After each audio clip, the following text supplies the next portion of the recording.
তাহলে তুমি যদি ঈশ্বরের সৃষ্টিকে ভালো না বাসো, তাহলে ভগবান তোমাকে ভালোবাসবে কেন?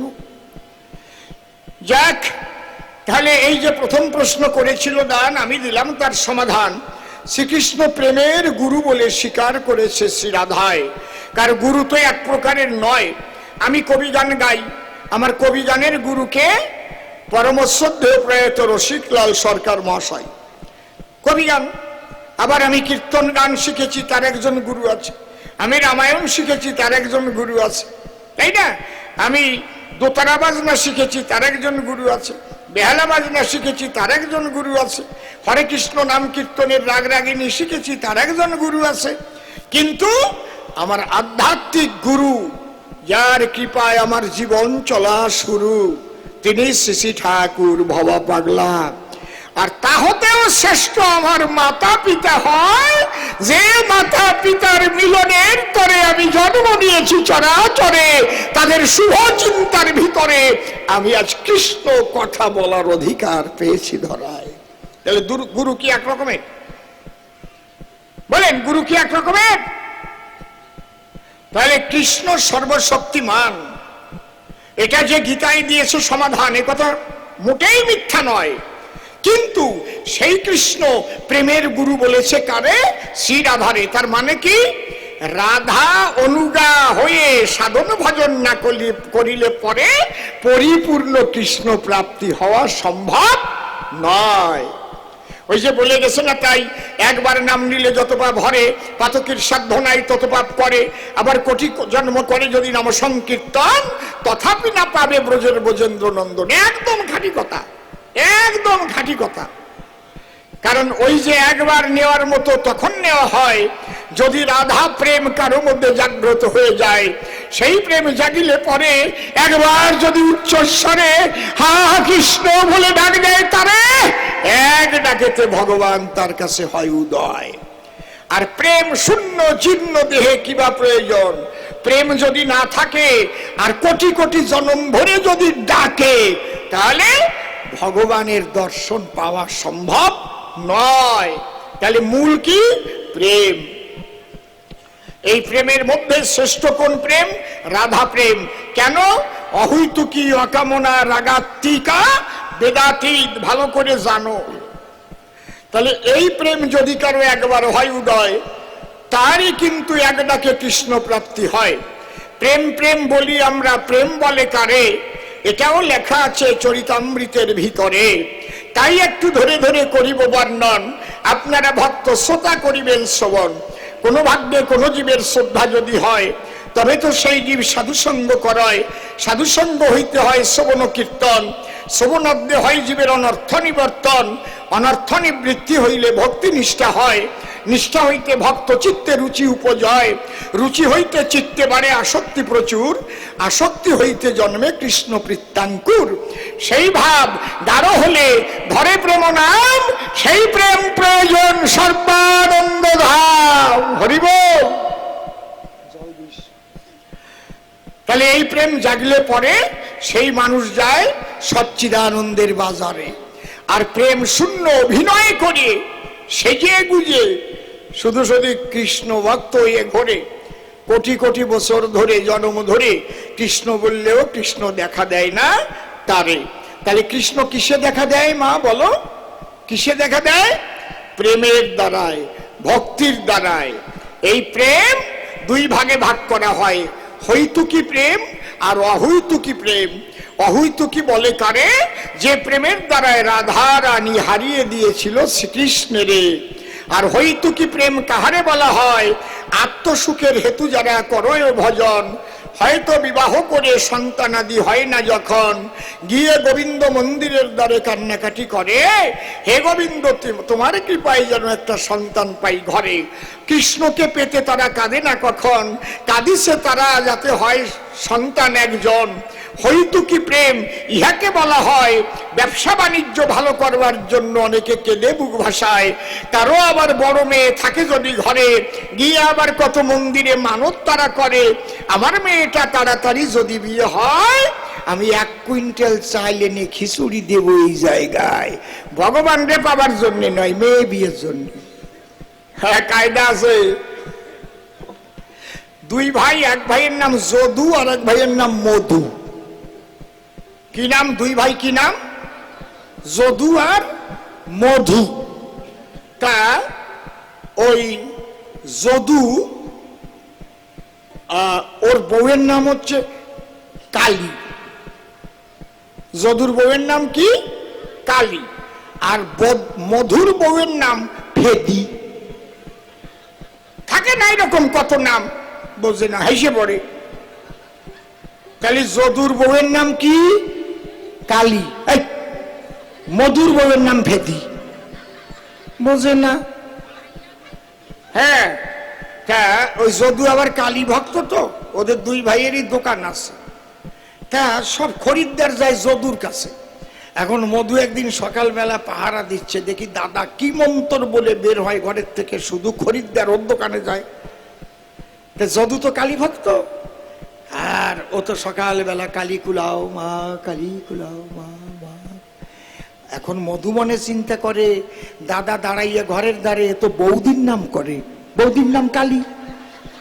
হ্যাঁ, দোকানে খরিদ্দার হয় এত বেশি, খালি খালি। দাদা আমারে বলে না যে বউয়ের নাম নিলি বেচা কেন হয়।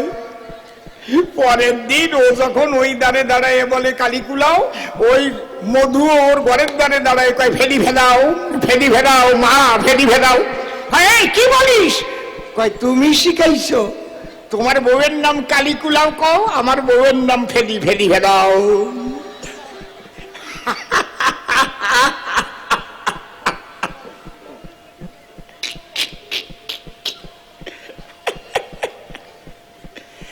আমার না এইসব বাজে কথা ভালো লাগে না, আমার লজ্জা করে কেমন, সত্যি। আমি না এই ধরনের মানুষ না, বলো, বুঝেছেন? এখন দু একটা বলি বলে এখন ক্ষমা করে দিন, কিন্তু অসুবিধা নাই তো? বা কত রস, না না, বলি বলেন, বলি বলেন। তাহলে নাম নেওয়ার মতো নিতে হয় বাবা।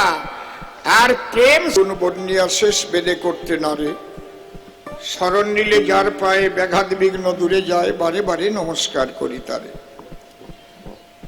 পরে বন্দী মায়ের চরণ, যে পদ বিপদ হরণ, ভবসিন্ধু তরণের একমাত্র উপায়। যে পদ ভাবিলে পরে আপদ হরে, বিপদ হরে, জীবগণে ধ্রুব মোক্ষ পায়। এ ভাবধারায় বলতে গেলে অনেক সময় যাবে চলে, তাইতে চিন্তা করলেম দিলে। মনশিক্ষায় বেশি প্রয়োজন নাই, কবি গান শুনবার তরে যারা বসেছেন আসরে, প্রত্যেকের চরণ ধরে সশ্রদ্ধ প্রণাম জানায়। আপনারা করবেন আশীর্বাদ, যা হতে যায় চিত্তের বিষাদ। ইষ্ট প্রেম প্রসাদ যেন অন্তরে হয় লাভ, যত দেহের খুঁটিনাটি ঝেড়ে দেহের ময়লা মাটি, ভেতরেতে জাগে যেন প্রকৃত পবিত্র স্বভাব। যাক এবার বন্দনার ভাব করে শেষ বক্তব্য করিব পেশ। সবিশেষ সবার মধ্যে জানাই নিবেদন, এখানকার যে ধর্মীয় অনুষ্ঠান, অনেকবার এখানে গেয়েছি কবি গান, এবারও শ্রোতাদের প্রাণের আকর্ষণ। অসীম সরকার এলে পরে এই হরি বাসরে শ্রোতাদের হয় নাকি আনন্দ বর্ধন। তবে অনেক প্রতিকূলতার মধ্যে দিয়া আজ এসেছি ছুটিয়া। আপনারা একটু আশীর্বাদ দিয়ে আমাকে করবেন ধন্য। আপনাদের আশীর্বাদ পেলে আমি আপনাদের দিন ও ছেলে, আমি চলবো শুধু আশীর্বাদের জন্য। আমার বিপক্ষ কবি যিনি, স্বনাম ছেড়ে তিনি প্রেমানন্দ দাস নাম করিয়া গ্রহণ, আমাকে নাম দিয়ে যোগানন্দ এবার ধরেছে একটু কাব্য ছন্দ।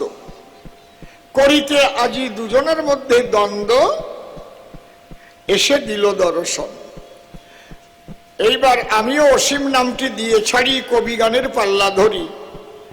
যোগানন্দ নাম গ্রহণ করিলাম সভায়, প্রণামিয়া সেই মহামানবের পায়ে যাচ্ছি তার ভূমিকায়, সে যেন তার কথা কয়, ভক্তিপূর্ণ প্রণাম আমি জানাই তাই। মহামানবকে প্রণাম দিয়ে এবার তার ভূমিকা নিয়ে করব কিছু কৃষ্ণ কথা আলাপন। প্রথম প্রশ্ন করেছে দান, গুরু দাও তুমি সমাধান। আমি বিভিন্ন শাস্ত্র গ্রন্থের সিদ্ধান্ত করেছি অধ্যয়ন। বেদ বেদান্তে যাহা পাই স্রষ্টার উপর কেহ নাই, পরম ব্রহ্ম স্রষ্টা আছে নিদর্শন। আবার গীতা ভাগবতে আমি বলি তোমার সাক্ষাতে ওই যে আমার ব্যাসদেবের কলম অনুপাতে শ্রেষ্ঠ হয় কৃষ্ণ নিত্য নিরঞ্জন। গীতার শ্লোক থরে থরে অনেকগুলো গেছে উচ্চারণ করে, বলে আমি গেছি গর্তে পড়ে, তাহলে কলম ধরে গীত গোবিন্দ জয়দেব করিয়া লিখন, আমার কাছে খুলে বলো সেখানে কেন রাধার সম্মান বেশি দিল? তাহলে ওই জায়গা তো কৃষ্ণ ছোট হয়ে গেল, এতে মানে না আমার মন। ধরো আবার কথা ধরো, তাহলে কৃষ্ণ বড় না রাধা বড়, এটা তুমি মীমাংসা করো, শুনতে আমার আছে আকিঞ্চন। এইবার দিয়ে আমার কাব্যের ভাষা দেব আমি বিশুদ্ধ মীমাংসা। এই মীমাংসা আমার মুখের কথা নয়, আমার গোবিন্দের লীলা অনুসারে আমি মীমাংসা দেব তারে। জয়দেব কিন্তু কলম ধরে রাধার শ্রেষ্ঠত্ব দেয় নাই সেই জায়গায়। ঘটনাটা কি ঘটেছিল একটু বলা আপনাদের কাছে ভালো। জয়দেব যখন এই গ্রন্থ লিখতে গেল, মনের মধ্যে প্রশ্ন তার হইল উদয়। যখন এমন জায়গায় পৌঁছে গেছে সেখানে এই নাটকে কৃষ্ণ কর্তৃক রাধারানীর পাও ধরা আছে, এই জায়গায় বিপাকে পড়েছে জয়দেব। তখন না, জয়দেব মনে করে ভাবনা কৃষ্ণকে দিয়ে তো রাধার পাও ধরানো যাবে না, কারণ এ হলে তো শাস্ত্র বিরুদ্ধ কর্ম হয়। কিন্তু জয়দেব ভাবে তুলি ধরি, কিন্তু এখন যদি এইটা আমি না লিখন করি তাহলে তো আমার নাটকও নষ্ট হয়। এই কথা চিন্তা করে তুলি কলম রেখে মন্দিরে জয়দেব ধীরে ধীরে স্নান করবার তরে করিল গমন। অজয় নদীর কূলে গেল, সেখানে মুখে হাত দিয়ে ভাবতেছিল যে কি করে আমি ধরাই কৃষ্ণ কর্তৃক শ্রী রাধার চরণ। দেখবেন মনের মধ্যে চিন্তা থাকলে পরে কেউ যদি পায়খানা করবার জন্য ঢোকে পায়খানার ভিতরে, পায়খানা হয়ে গেছে তাও আধ ঘন্টা বসেই আছে, মনে নাই বেরোবে, এরকম হয় না? খাঁটি কথা কোন হয় কি না? হয়ে যায়। আমি একদিন গামছা টামছা খুলে ল্যাংটা হয়ে বেরোয় গেছিলাম, চিন্তা করতে করতে বাইরে চোখ শুয়ে কই। এই কথা বলা দরকার। আমার শিষ্য ছেলে সজল সরকার যে কবি গান গায়, সে বাইরে দাঁড়াইছিল, সে দেখে বাবা ওই অবস্থায় বেরোয় এলো। বাবা করো কি? ও আমার কিছু পড়া নাই, এ তুমি ঠিক পাই যাই। কারণ আমি কি চিন্তা করতে করতে বেরোইছিলাম সেটা আপনাকে কব না, এ জাগতিক কোনো চিন্তা না। জাগতিক চিন্তা করে আমি বের হই নাই ওই প্রকারে। সেদিন বুঝতে পারলাম যে মানুষ ল্যাংটা হয়ে চলে ফেরে, তাহলে তার মন কোন অবস্থায় গেলে ল্যাংটা হতে পারে মহাশয়? কারণ দৈহিক জ্ঞান যখন থাকে না তার, সে ল্যাংটা কি কাপড় পরা, তাই না, থাকে না সে সেই জ্ঞানের ভিতর। এই জন্যে জয়দেব মনে চিন্তা করে আমি কি করে লিখি কলম ধরে, কারণ শ্রীকৃষ্ণ তিনি সারোদ্ধার, ঈশ্বর পরম কৃষ্ণ সচ্চিদানন্দ বিগ্রহ, অনাদিরাদি গোবিন্দ সর্বকারণে কারণম। তাহলে এই যদি হয় শাস্ত্রের কথা, তাহলে কি করে রাধার চরণে কৃষ্ণের নয়ে মাথা, আমি সেই কথা লিখবো আমার এই নাটকের পাতায়। এইভাবে বসে বসে চিন্তা করে ভাবলেন কৃষ্ণ নটবরে, জয়দেব রে, হ্যাঁ তুমি লিখতে গিয়ে পড়লে বেকায় দায়, তবে অন্তরে আমার আছে ভাবো আমার প্রেমের গুরুর সম্মান আমি দেব। জয়দেব তো আছে সেই অজয় নদীর কিনারায়, স্নান করতে জয়দেব গেল, ওইভাবে মুখে হাত দিয়ে বসেছিল, আর স্বয়ং কৃষ্ণ নীলদল খাঁটি জয়দেবের বেশ ধরে জয়দেবের ঘরে হয়েছে উদয়। বলি সভার সম্প্রতি জয়দেবের স্ত্রী পদ্মাবতী, উনি স্বামীর জন্য অন্ন ব্যঞ্জন করেছে রন্ধন। জয়দেব গিয়ে তখন রন্ধনশালার দ্বারে ডাক দিয়ে বলে স্ত্রীর ধারে, শুনছ গো রান্না হয়েছে এবারে, কারণ ক্ষুধার্থ আমারে পরাণ। জয়দেবের স্ত্রী ডেকে কয় একদম রান্না আমার পরিপূর্ণ হয়ে যায়, তবে তুমি যাও গোবিন্দ মন্দিরে গিয়ে সেরে আসো পূজার পার্বণ। গোবিন্দ ধীরে ধীরে গিয়ে তখন গোবিন্দ মন্দিরে ওই যে গ্রন্থখানা অসম্পূর্ণ অবস্থায় রাখা ছিল, নিজে তখন কলম ধরে বসে শোনেন নারী নরে ওই অসম্পূর্ণ গ্রন্থ সম্পূর্ণ করে দিল। স্বরগরলখণ্ড নাম মম শিরসি মুন্ড নাম দেহি পদ পল্লবম মুদারম শ্রীরাধে। ওরে রাই কিশোরী আমার প্রেমের গুরু বলে আমি নমস্কার করি। স্বয়ং কৃষ্ণ গিরিধারী রাধার সম্মান দিয়েছিল।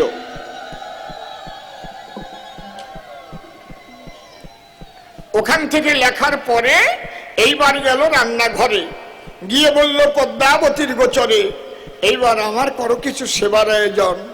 শ্রদ্ধা সতী পদ্মাবতী সে সেবা দিচ্ছে স্বামীর প্রতি।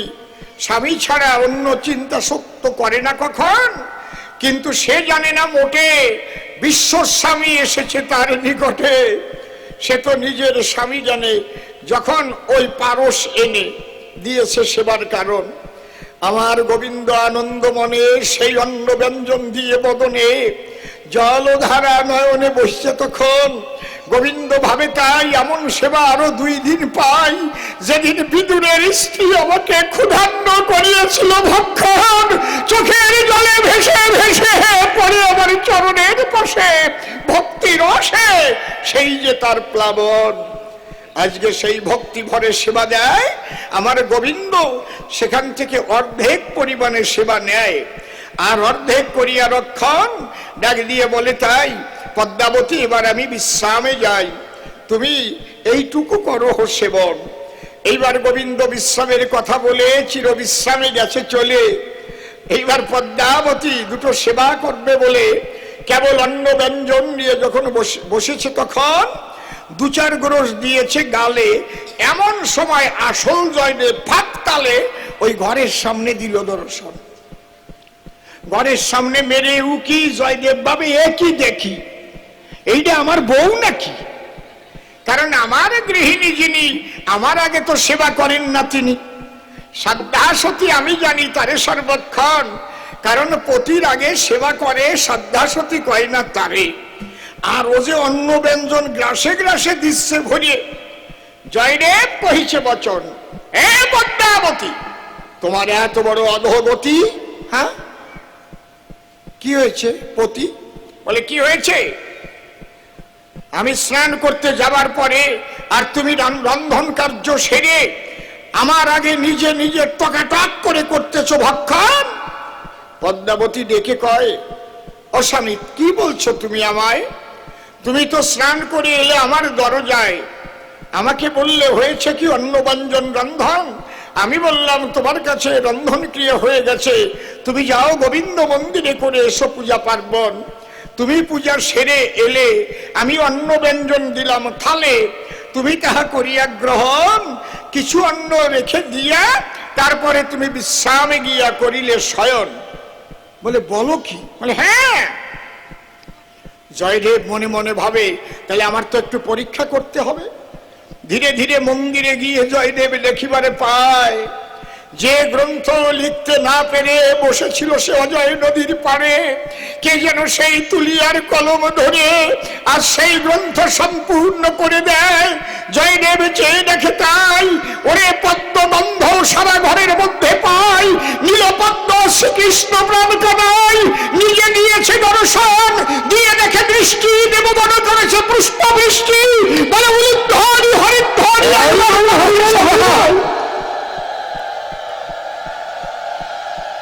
ভাসিয়া 2 চোখের জলে জয়দেব এসে পড়ল তখন পদ্মাবতীর চরণ তলে।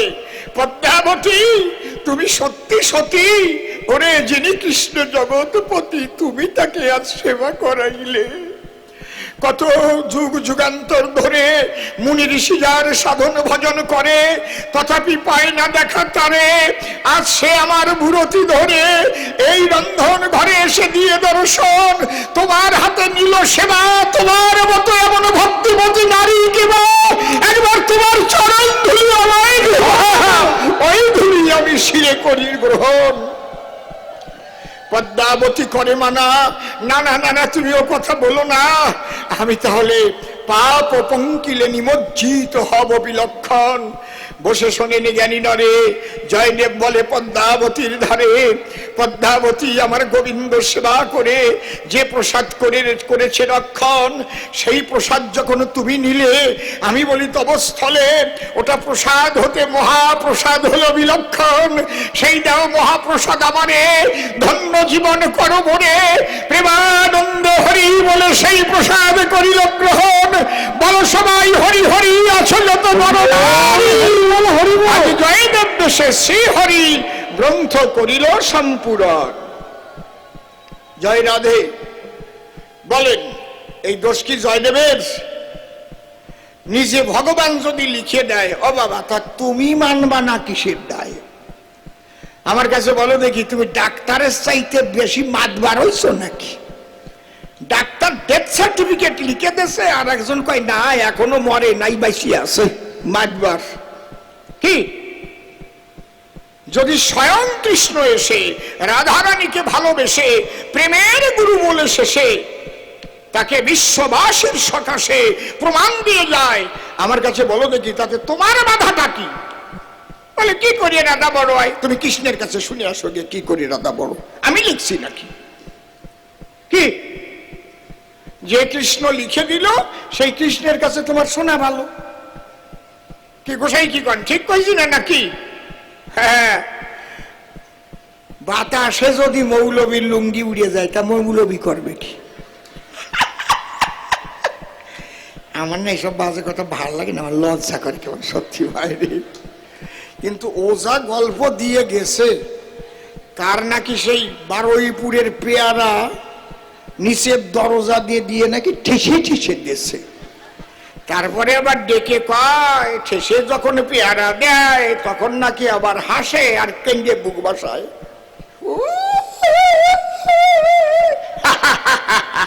কায়দার গল্প, গল্প একটু বলো অল্প অল্প। তারপরে বলে হাসিস কেন আর কান্দিস কেন? তাই কান্দিছি, আমার কষ্ট হচ্ছে। ওই রকম জিনিস যদি ঢুকিয়ে দেয় তা কষ্ট হয় না? বোঝো না, চিড়ে চিড়ে রক্ত ঝরে। তা হাসিস কিসের তরে? বলে হাসবো না, আমার তো ঠেসে ঠুসে গেল ভিতরে, আর ওই যে এই কাঁঠাল নিয়ে এসেছে ওইটা যাবে কেমন করে? আচ্ছা এই কাঁঠালটা কি হলো সেটা কি বলে গেল? তা জিজ্ঞেস করবেন না, কাঁঠাল যে নিয়ে এলো সেটা কি করলো? ভেঙে ভেঙে কোষ এক একটা করে ঢুকালো নাকি? না না, কাঁঠাল যখন নিয়ে এলো রাজা তখন জিজ্ঞেস করলো, এ বেটা তোর মনে নাই ভয়? এই কাঁঠাল যদি আমার পছন্দ না হয় তাহলে কি করে ঢুকাবো তোর পাশায়? ও ডেকে বলে, তাই রাজামশাই, আমি জীবনে একটা আদর্শ নিয়ে চলি সর্বদাই। কি? আমি না, অন্তরে করুন ধারণা, আমি কোনো জিনিস একা খেতে পারি না।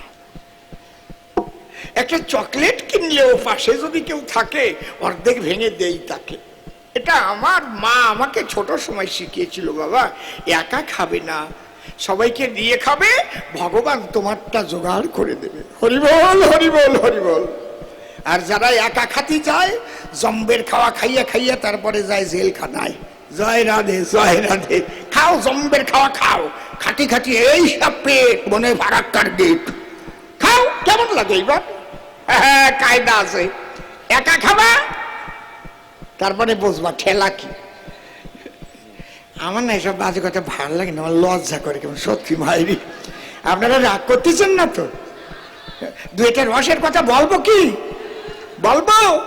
ওই বুড়িও কই হ্যাঁ হ্যাঁ, ভালো বুড়ি রে, তিলক কাটা বুড়ি, বলিয়ে ফেলে তাড়াতাড়ি মাথা নাড়ি। হ্যাঁ হ্যাঁ।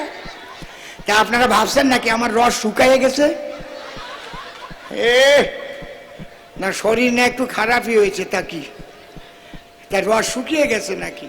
আরে খেজুর গাছ যদি বয়সী হয় রস আরো গাঢ় হয়, মোটা মোটা ফোঁটা কাটে, পাটালি হয়, পাটালি, বোঝো না? কায়দা আছে। চুপ করে থাকেন সবে, মাঝে মাঝে রসও দেওয়া হবে। তা ওই লোকটা ডেকে বলে, তাই রাজামশাই, এই জন্য ছোট জিনিস আনার আমার ইচ্ছা নাই, কারণ এখানে আপনি আছেন, আপনার পাইদারা আছে, ঘরে আপনার রানীমা আছে, তাই চিন্তা করিয়ে দেখলাম পাশে রাজামশার যদি পছন্দ হয়ে যায়, মনে করি ভাবো না ছোট ফল নেব না, বড় একটা পাকা কাঁঠাল, তাই নিয়ে এলাম এই জায়গায়। রাজা মনে চিন্তা করে আমার রাজ্যের ভিতরে এই লোকটার মতো লোক খুব কমই পাওয়া যায়। তখন রাজা কি করলো, কাঁঠাল ভেঙে সবাইকে দিল, রানীর জন্য কিছু নিয়ে গেল। আর মাঝখানে যে মুগুরের মতো একটা বেরোয়, ওইটা যে গল্প বলছে তার পাশার মধ্যে ঢুকিয়ে দিয়েছে। এবার খুলে দেখবে কেমন। জয় রাধে নিতাই গৌর হরি বল। এইবারে মাল খোল। কায়দা কি? তাহলে এই গল্পের মধ্যেও শিক্ষা পাওয়া যায়, একা খাওয়া ভালো নয়, তাই তো নাকি? একা খাওয়া ভালো নয়। এক বাবার 4টে ছেলে থাকতে পারে, একটা ছেলে উন্নত হলে পরে, আর 3 ছেলে যদি উন্নত না হতে পারে, আর ওই বড়জন বা মেজেজন যে উন্নত হয় সংসারে, সে যদি একা একাই সবকিছু ভোগ করে, সে যদি মনে মনে ভাবে তাই ওরা আছে 3 ভাই জন খাটিয়ে খাদ্য সংসারে, খাবার পাক আর না পাক তাতে আমার কি, তাহলে সে কোনোদিন শান্তিতে থাকতে পারে না। সবাইকে খেতে দিতে হয়, যাতে কেউ না খেয়ে না থাকে, সেই দিক লক্ষ্য করলে ঈশ্বর ভালোবাসে তাকে। হরিবল হরিবল হরিবল, মনে থাকবে তো নাকি? খালি কবি গান শুনলে কাজ হবে না, 2-1টা শুনে নিয়ে গিট দিয়ে যাবেন, তবে জীবনে কাজ হবে, ঠিক কি না বাবা? এই জন্য সবাইকে দিয়ে খাবা। এই যে আমার দলের লোকজন, এনাদের কাছে এক একজন করে করেন শ্রবণ। আমার যেটা ভালো লাগে, অনেক সময় ভালো লাগে না যে এইটা আমি খাই। এই আমি কোনোদিন একা খাইছি? বল, আমি একা খাইছি কোনোদিন? কোনো দোকানে ঢুকলে পরে যদি ক্ষীর দেখি, হয়তো দামি ক্ষীর, আমার দেখে একটু খেতে ইচ্ছা করে, ওই 12খানারই অর্ডার দেবো, একা খাবো না। হ্যাঁ, কায়দা আছে। এমনি এমনি নাকি ভগবান ভালোবাসে?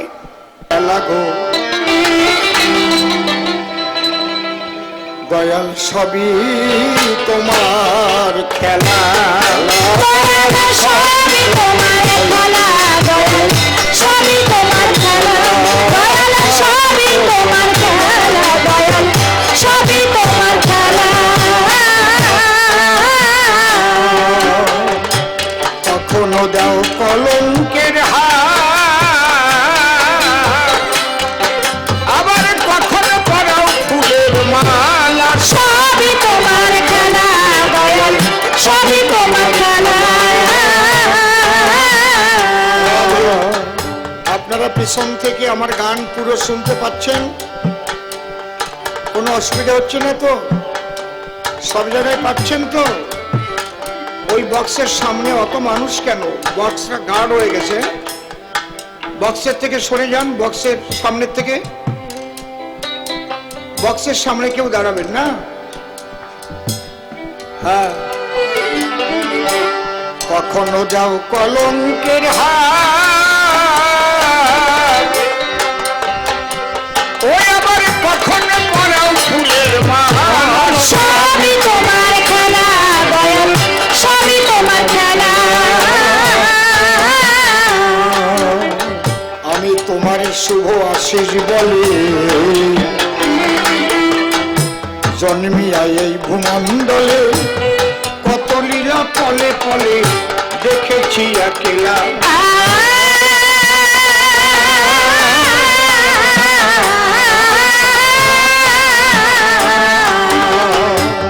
সরসাতের পরনে দিয়ে খুলিয়ে ঘরের তালা, খুলে ঘরের তালা, ও দয়াল রে,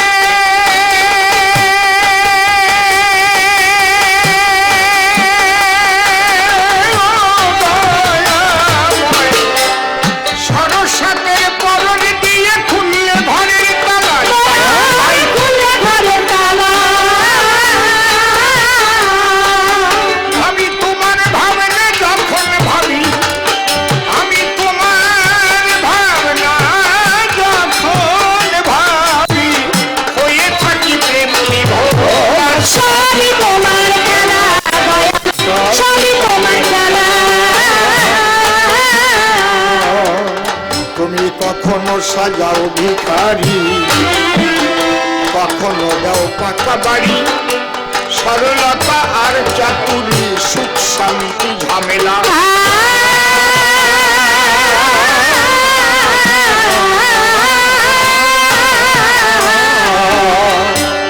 কখনো হয় সোনার মোহর, ধরলে মাটির ঢেলা।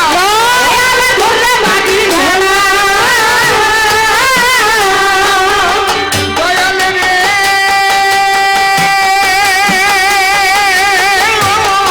দয়াময়, কখনো হয় সোনার মোহর, ধরলে মাটির ঢেলা।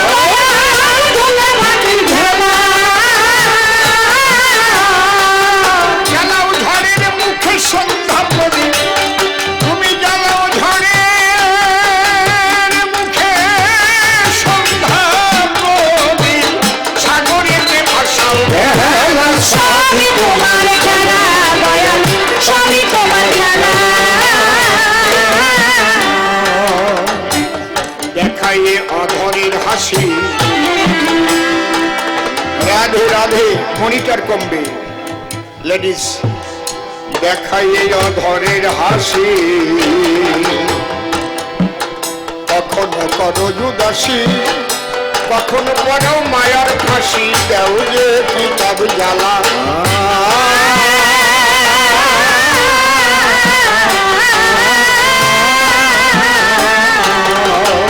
অধম সিম্বলে মিলাইয়েছ ভালো মন্দের মেলা। ভালো মন্দ মেলা। দয়াল রে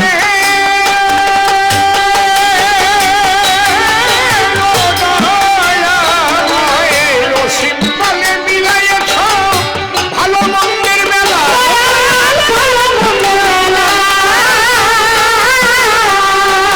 তোমার যা ইচ্ছা তাই করতে পারো, দয়াল যা ইচ্ছা তাই করতে পারো, খাই দিল ওই চরণ তলা। সবই তোমার খেলা দয়াল, হইব তোমার খেলা দয়াল, সবই তোমার খেলা দয়াল, সবই তোমার খেলা।